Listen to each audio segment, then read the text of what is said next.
गुणा कीजिए सूत्र एकाधिक एन पूर्वेण द्वारा। यह नियम कब काम आता है? जब समान अंकों को छोड़कर बचे हुए अंकों का योग सम 1 प्राप्त हो। जैसे 31 से ही 5/6 गुणा 31 से ही 1/6। इसके समान अंक 31 को छोड़कर बचे हुए अंक 5/6 प्लस 1/6। इनका सम हमें क्या प्राप्त होता है? 6/6। भाग देते हैं तो क्या प्राप्त होता है? 1। इसके अंदर समान अंकों का जो गुणा है वो आगे ही लिखते हैं और असमान पीछे लिखते हैं।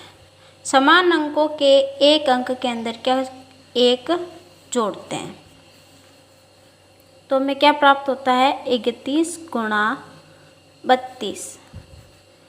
यहाँ इनका गुणा हमें क्या प्राप्त होगा? 5/36।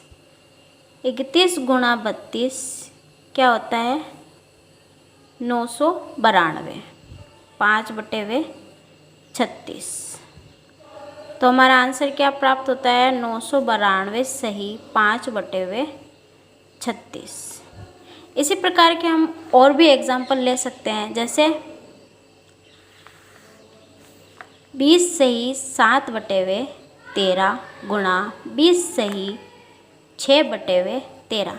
इसके समान अंकों को छोड़कर बचे हुए अंकों का योग हमें क्या प्राप्त होना चाहिए? या तो 1 प्राप्त होना चाहिए या 100 प्राप्त होना चाहिए।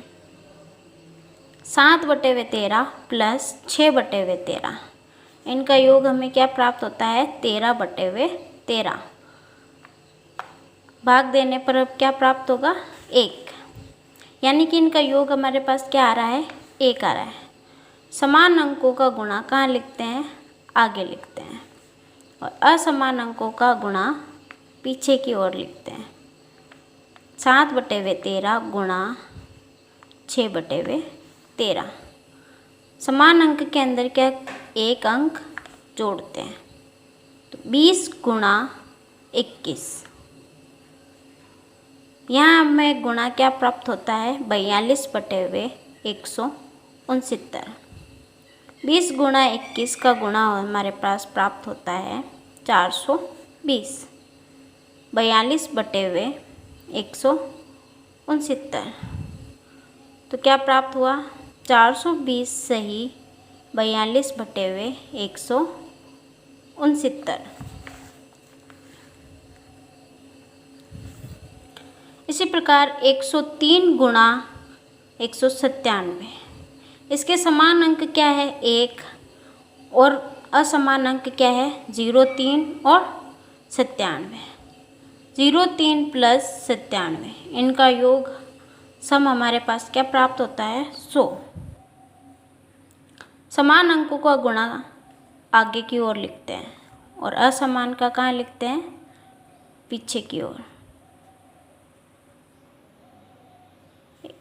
3 गुणा 97। समान अंक के अंदर 1 अंक जोड़ते हैं तो क्या प्राप्त होता है? 1 गुणा 2।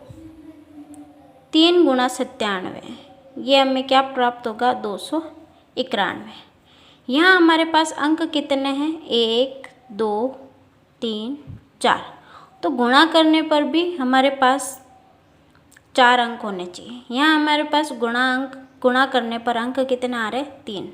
4 अंक करने के लिए हम इसके आगे क्या लगाएंगे? 0। 2 एकम 2। 0 291।